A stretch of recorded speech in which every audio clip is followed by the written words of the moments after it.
Everybody, हम आपका chapter पढ़ रहे थे क्लास 7 का फर्स्ट चैप्टर साइंस का न्यूट्रिशन इन प्लांट्स। अभी तक हमने पढ़ लिया है कि प्लांट्स अपना खाना कैसे बनाते हैं।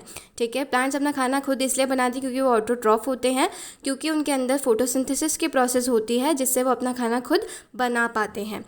और हमने देखा था पिछले वाले सेशन में अदर मोड्स ऑफ न्यूट्रिएंट्स कि कुछ प्लांट्स होते हैं वो अदर मोड्स ऑफ न्यूट्रिशन अपनाते हैं, वो ऑटोट्रॉफ्स नहीं होते, वो हेटरोट्रॉफिक न्यूट्रिशन अपनाते हैं। मतलब वो किसी और प्लांट या फिर एनिमल पर निर्भर होते हैं अपने खाने के लिए, क्योंकि उनकी बॉडी के अंदर क्लोरोफिल नहीं होता और इस वजह से वो अपना खाना फोटोसिंथेसिस के प्रोसेस से नहीं बना पाते हैं। तो वो किस पर डिपेंड होते हैं? दूसरे एनिमल्स या दूसरे प्लांट्स पर निर्भर होते हैं अपने खाने के लिए। तो ऐसे प्लांट्स कौन कौन से हैं? हमने एग्जांपल देखा था कैस्कटा, जिसको हम अमर बेल भी बोलते हैं। तो वो क्या करती है, उसके अंदर क्लोरोफिल नहीं होता तो अब फोटोसिंथेसिस से अपना खाना नहीं बना पाती है, तो वो दूसरे किसी ट्री पर चढ़ जाती है और जिस पर वो क्लाइंब करती है, जिस पर वो चढ़ती है, वो उस प्लांट का रेडीमेड खाना ले लेती है। तो ऐसा प्लांट जो दूसरों पे चढ़ जाते हैं और उसका न्यूट्रिशन ले लेते हैं, उसको क्या बोलते हैं हम? पैरासाइट। और जिस पर वो चढ़ती है उसको क्या बोलते थे? होस्ट। इसके बाद हमने एग्जाम्पल देखा था पिक्चर प्लांट का। पिक्चर प्लांट क्या होते हैं? इनके अंदर फोटोसिंथेसिस की प्रोसेस होती है, लेकिन वे अपना खाना उससे कंप्लीट, उससे न्यूट्रिशन उनको नहीं मिल पाता है। तो वो क्या करते हैं, किसी भी कीड़े मकोड़ों को कैप्चर कर लेते हैं, अपने अंदर ले लेते हैं, फिर उनको पचाकर, उनको खाकर अपना न्यूट्रिशन लेवल पूरा लेते हैं। तो वो अपने खाने के लिए इंसेक्ट्स पर निर्भर होते हैं, एनिमल्स पर निर्भर होते हैं। तो ये प्लांट्स कौन सा न्यूट्रिशन लेते हैं? हेटरोट्रॉफिक न्यूट्रिशन लेते हैं। प्लांट्स तो है लेकिन फिर भी ये हेटरोट्रॉफ्स हैं, हेटरोट्रॉफिक न्यूट्रिशन पर निर्भर होते हैं, दूसरे प्लांट्स या एनिमल पर निर्भर होते हैं। इसके बाद हमने क्या देखा था कि एक और मोड ऑफ न्यूट्रिशन होता है जिसको हम बोलते हैं सेप्टोट्रॉफिक। सेप्टोट्रॉफ्स कौन होते हैं? जो चीज़ गल जाती है, सड़ जाती है, उससे अपना खाना लेते हैं। जैसे मशरूम्स हो गए, फंगी हो गई, जो कि ब्रेड जब सड़ जाती है उस पर लगती है, रोटियां जब सड़ जाती है तब उस पर लगती हैं। और जो मशरूम्स होते हैं वो काय पे उगते हैं? जो सड़ जाती है लकड़ी उस पर उगते हैं। तो ये कौन से होते हैं? सेप्टोट्रॉफ्स न्यूट्रिशन होते हैं, जो चीज़ सड़ जाती है उससे अपना न्यूट्रिशन लेते हैं। और फिर कुछ प्लांट्स ऐसे होते हैं जो सिम्बायोसिस से अपना खाना लेते हैं। अभी सिम्बायोसिस रिलेशनशिप क्या होता है? तो some organisms live together and share both shelter and nutrients. This relationship is called symbiosis. कुछ जो प्लांट्स होते हैं, कुछ ऑर्गेनिजम्स जो होते हैं वो साथ में रहते हैं, ठीक है, और जो भी एक शेल्टर देता है तो दूसरा खाना लाता है। इस तरीके से वो शेयर करते हैं अपना शेल्टर और न्यूट्रिएंट्स। इस रिलेशनशिप को हम क्या बोलते हैं? सिम्बायोसिस। दोनों एक दूसरे पर निर्भर है, एक खाना ला रहा है, एक शेल्टर दे रहा है। For example, certain fungi live inside the roots of plants. The plants provide nutrients to the fungus and in return the fungus provide water and certain nutrients. जैसे कुछ फंगस होती हैं, कुछ फंगी होती है जो कि प्लांट्स की रूट्स में रहती हैं, ठीक है, प्लांट्स की जड़ में कुछ फंगस रहती हैं। तो वो क्या, ये दोनों क्या कर रहे हैं? सिम्बायोसिस रिलेशनशिप है। क्या, कैसे कर रहे हैं कि जो प्लांट है, प्लांट क्या दे रहा है? न्यूट्रिशन देना है फंगस को, रहने की जगह दे रहा है, और इन रिटर्न क्या दे रहा है? फंगस उसको वाटर दे रही है और दूसरे को न्यूट्रिशन दे रही है। सिम्बायोसिस रिलेशनशिप का एक इंपॉर्टेंट एग्जांपल है लेकिन्स। ठीक है, लेकिन्स कैसे होते हैं? ये क्लोरोफिल कंटेनिंग पार्टनर होते हैं, ठीक है। इसमें दो लोग साथ में रहते हैं, एल्गी एंड फंगस। ये साथ में रहते हैं, दोनों एक दूसरे को कुछ ना कुछ चीज़ देते हैं। फंगस क्या देता है? रहने की जगह देता है, एल्गी को शेल्टर देता है, वाटर देता है, मिनरल्स देता है, और एल्गी उसको रिटर्न में क्या देती है? एल्गी प्रिपेयर्स फूड, खाना बनाती है फंगस के लिए। Algae prepares food and provide food to the fungus. तो इस जब दो ऑर्गेनिज्म साथ में रहते हैं और दोनों एक दूसरे पर निर्भर होते हैं अपने खाने के लिए, तो उस चीज़ को हम क्या बोलते हैं? सिम्बायोटिक रिलेशनशिप बोलते हैं, सिम्बायोसिस बोलते हैं। इसमें क्या होता है? एक जो दो ऑर्गेनिज्म साथ में रहते हैं, एक शेल्टर देता है तो दूसरा खाना प्रिपेयर करता है और खाना देता है। तो एक तरीके से सिम्बायोसिस रिलेशनशिप होती है, सिम्बायोटिक रिलेशनशिप होती है। तो इसका एग्जाम्पल हमने देख लिया था कि कुछ फंगी रूट्स में रहती हैं, जड़ों में रहती है प्लांट्स के, और एक हमने एग्जाम्पल देखा था लेकिन्स। ठीक है, लेकिन्स एक ऑर्गेनिजम्स होते हैं जिसमें अलगी और फंगस साथ में रहते हैं। अलगी जो है वो फंगस को फूड प्रिपेयर करता है, फूड प्रोवाइड करता है, और फंगस रिटर्न में क्या करती है? शेल्टर देती है, रहने की जगह देती है, अलगी को वाटर देती है, मिनरल देती है।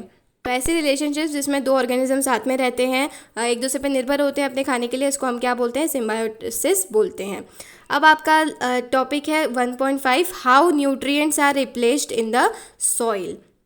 अब क्या होता है, सॉइल जब प्लांट्स जब सॉइल में उगते हैं तब उसका सारा न्यूट्रिशन ले लेते हैं, ठीक है। तो वापस से न्यूट्रिशन कैसे सॉइल में आता है? Have you seen farmers spreading manures और फर्टिलाइजर्स इन अ फील्ड और gardeners using them in lawns और in pots? Do you know why this is done? क्या आपने कभी भी देखा है फार्मर्स अपनी फसल में, अपनी जो फील्ड है उसमें क्या करते हैं, खाद और फर्टिलाइज़र्स माइनर्स ऐड करते हैं। साथ में जो गार्डनर्स होते हैं वो भी कुछ कुछ खाद वगैरह यूज़ करते हैं अपने गमलों वगैरह में। तो क्या क्यों यूज़ करते हैं, क्यों खाद डाली जाती है? You learn that plants observe minerals and nutrients from the soil so their amount is in the soil keep on declining. हमने देखा है कि प्लांट्स क्या करते हैं, सॉइल से सारे न्यूट्रिशन ले लेते हैं अपने आप को ग्रो करने के लिए, जिसकी वजह से क्या होता है, सॉइल में वो न्यूट्रिशन की कमी हो जाती है। तो उनका अमाउंट क्या हो जाता है, धीरे धीरे कम होता जाता है सॉइल में। Fertilisers and manures containing nutrients such as nitrogen, potassium, phosphorus etcetera, this nutrients need to be added from time to time to enrich the soil. तो फर्टिलाइजर्स और माइनर्स क्या करते हैं, कंटेन्स न्यूट्रिएंट्स, इसमें बहुत सारे न्यूट्रिएंट्स होते हैं जो क्या सॉइल में कम हो गए हैं फसल उगाने की वजह से।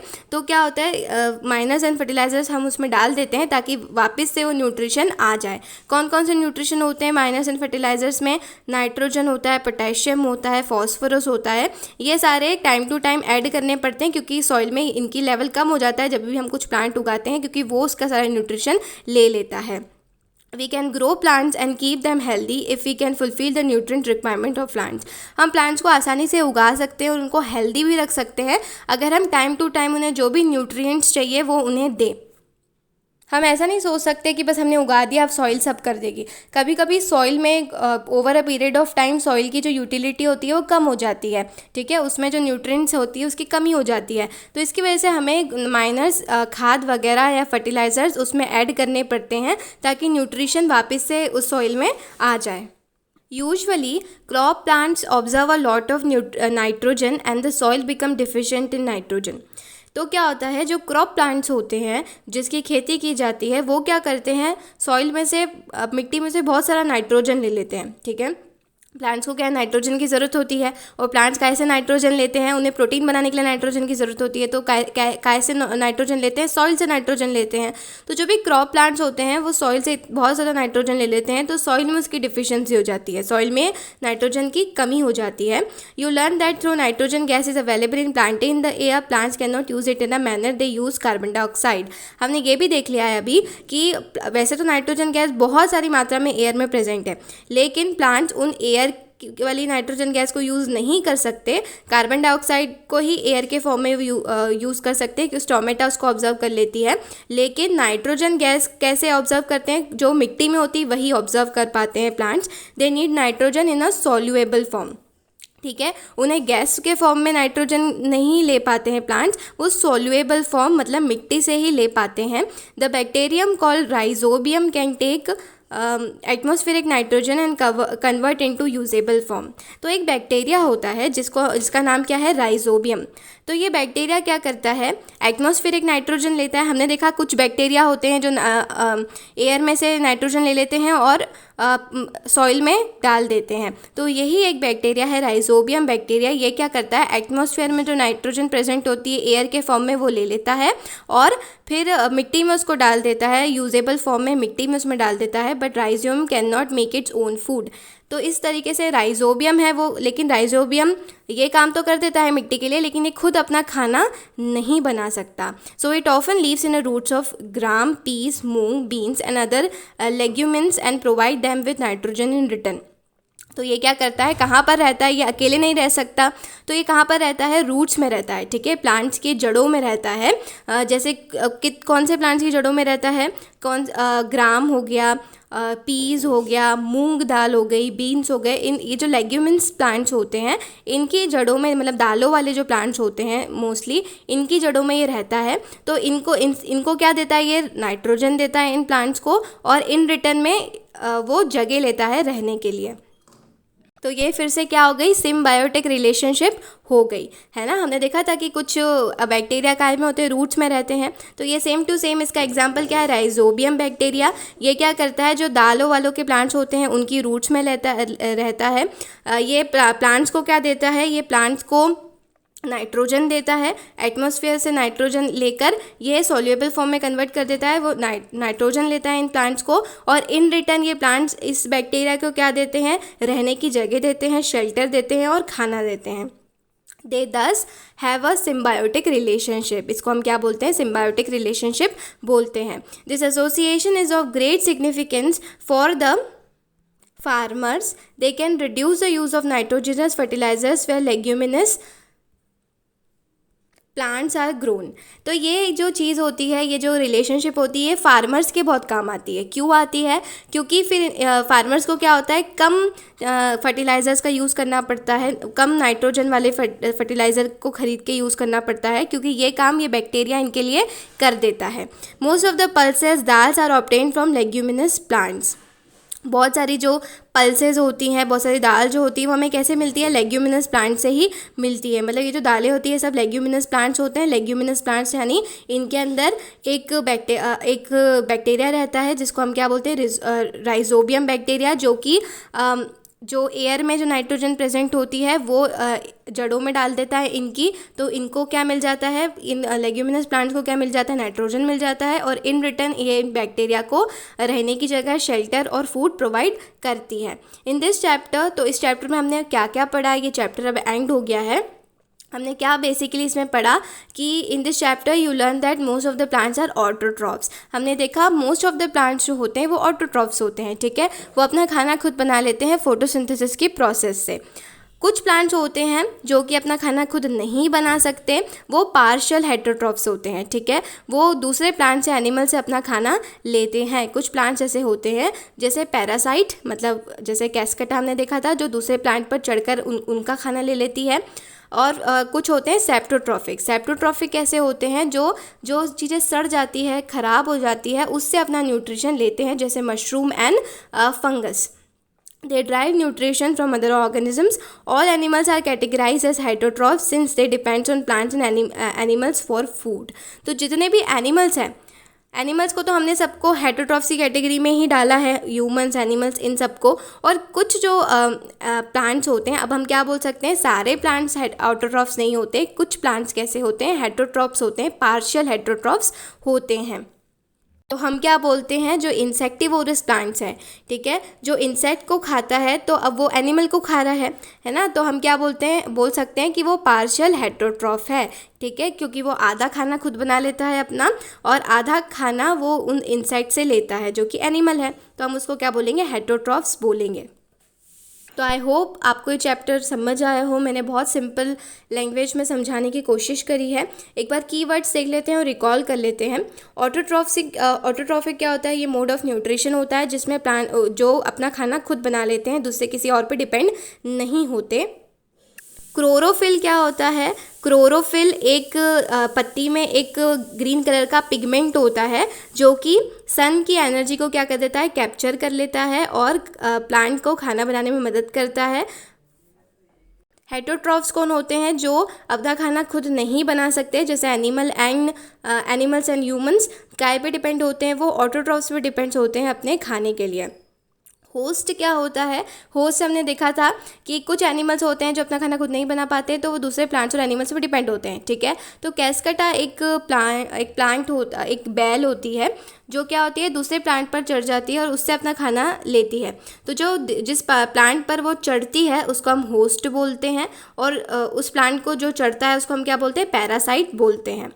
इंसेक्टिवोरस प्लांट्स कौन से होते हैं, जो कि छोटे मोटे कीड़े मकोड़ों को खाते हैं और उनका न्यूट्रिशन लेवल उससे फुलफिल होता है। न्यूट्रिएंट मतलब क्या होता है, जैसे अलग अलग कंपोनेंट्स ऑफ द फूड होते हैं, न्यूट्रिएंट होते हैं, जैसे फैट्स, विटामिन्स, मिनरल्स, कार्बोहाइड्रेट्स, ये सारे, ठीक है। न्यूट्रिशन मतलब हमारा खाना हम कैसे खाते हैं और हमारा बॉडी उसे कैसे यूटिलाइज करती है, वो हमारा क्या होता है, न्यूट्रिशन होता है।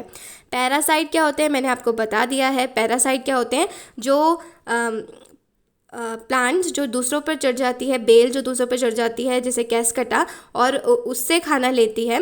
तो दूसरे प्लांट से खाना लेती है उनको हम क्या बोलते हैं, पैरासाइट बोलते हैं, क्योंकि वो उनका पूरा न्यूट्रिशन ले लेती है तो उसको हम पैरासाइट बोलते हैं। फोटोसिंथेसिस एक यूनिक प्रोसेस होती है जिससे प्लांट्स अपना खाना खुद बना पाते हैं। कैसे बनाते हैं, वाटर और कार्बन डाइऑक्साइड को क्लोरोफिल और सनलाइट की मदद से काय में कन्वर्ट कर देते हैं, कार्बोहाइड्रेट प्लस ऑक्सीजन में कन्वर्ट कर देते हैं। कार्बोहाइड्रेट प्लांट के लिए खाना बन जाता है जिससे वो फर्दर प्रोटीन्स एंड विटामिन्स बना के अपनी फुलफिलमेंट करता है। ऑक्सीजन की प्लांट को ज़रूरत नहीं होती तो ऑक्सीजन रिलीज़ कर देता है प्लांट और हम फिर ऑक्सीजन ले पाते हैं। सेप्टोट्रॉप्स क्या होते हैं, सेप्टोट्रॉप्स ऐसा मोड ऑफ न्यूट्रिशन होता है, सेप्टोट्रॉप्स ऐसे ऑर्गेनिजम्स को बोलते हैं जो दूसरों पर जो चीज़ें सड़ जाती है, बेकार हो जाती है, उस पर पनपते हैं और उससे अपना न्यूट्रिशन लेते हैं, जैसे फंगस हो गई, मशरूम्स हो गए, ये सारे। सेप्टोट्रॉफिक क्या होता है, सेप्टोट्रॉफिक एक न्यूट्रिशन होता है जिसमें सड़ी हुई चीज़ों पर से अपना खाना वो लेते हैं। स्टोमेटा क्या है, स्टोमेटा पत्तियों में छोटी छोटी पोर्स होती है, स्मॉल टाइनी पोर्स होती है, जिससे प्लांट क्या है, कार्बन डाइऑक्साइड, मतलब पत्तियाँ क्या है, कार्बन डाइऑक्साइड ले पाती है खाना बनाने के लिए। तो आई होप आपको ये चैप्टर क्लियर हुआ होगा। यहाँ पर याद रखने वाली बात क्या है कि सारे प्लांट्स ऑटोट्रॉफ्स नहीं होते हैं, सब अपना खाना नहीं बना पाते फोटोसिंथेसिस से। कुछ plants other forms of nutrition भी अपनाते हैं, कुछ जैसे कीड़े मकोड़े खाते हैं, कुछ दूसरे प्लांट से अपना न्यूट्रिशन लेते हैं क्योंकि उनमें फोटोसिंथेसिस की प्रोसेस नहीं हो पाती है। तो ये हमने आज बहुत यूनिक चीज़ सीखी कि सारे प्लांट्स अपना खाना नहीं बनाते हैं, कुछ प्लांट्स दूसरे एनिमल्स या फिर प्लांट्स पर भी निर्भर होते हैं, दूसरी चीज़ों पर निर्भर होते हैं। सिम्बायोटिक रिलेशनशिप होता है, या तो दूसरे प्लांट्स एक दूसरे पर निर्भर होते हैं, या तो सेप्टोट्रॉफिक न्यूट्रिशन अपनाते हैं कि जो सड़ी गली चीज़ें उससे अपना खाना लेते हैं। तो ये डिफरेंस होता है, कुछ प्लांट्स फोटोसिंथेसिस से अपना खाना बना पाते हैं और कुछ अदर मोड्स ऑफ न्यूट्रिशन अपनाते हैं। अदर मोड्स ऑफ न्यूट्रिशन हमने बहुत अच्छे से इस चैप्टर में कवर कर लिए हैं। एक बार फिर से नाम बता देती हूँ अदर फॉर्म्स ऑफ न्यूट्रिएंट्स के। कुछ हेट्रोट्रॉफिक मोड यूज़ करते हैं जैसे कैस्कटा पैरासाइट होस्ट वाला, और कुछ होते हैं इंसेक्ट्स खाते हैं, इंसेक्टिवोरस प्लांट्स। कुछ क्या होते हैं, सेप्टोट्रॉफिक न्यूट्रिशन अपनाते हैं जिसमें वो जो चीज़ें सड़ जाती है उससे न्यूट्रिशन लेते हैं। कुछ जो होते हैं वो सिम्बायोटिक रिलेशनशिप होता है। सिम्बायोटिक रिलेशनशिप मतलब दो ऑर्गेनिज्म साथ में रहते हैं, एक रहने के लिए शेल्टर देता है तो दूसरा खाना देता है। और हमने एक इम्पॉर्टेंट बैक्टीरिया के बारे में पढ़ा था जिसका नाम है रिजोबियम, जो भी लिग्यूमिनस प्लांट्स होते हैं, दाल वाल जो होती है वो उसमें काय की ज़रूरत होती है, नाइट्रोजन की बहुत ज़्यादा ज़रूरत होती है, क्योंकि हमने क्या देखा था, दाल में प्रोटीन बहुत होता है। तो प्रोटीन क्यों होता है, क्योंकि नाइट्रोजन होगा तभी प्रोटीन बन पाएगा। तो लेग्यूमिनस प्लांट्स को नाइट्रोजन की ज़रूरत होती है बहुत ज़्यादा। और रिजोबियम बैक्टीरिया क्या करता है कि एटमॉस्फेरिक नाइट्रोजन को कैप्चर कर लेता है और फिर ये इस प्लांट को एटमॉस्फेयर से नाइट्रोजन प्रोवाइड करता है। तो आपको ये चैप्टर समझ में आया हो। Have a nice day. Please like and subscribe.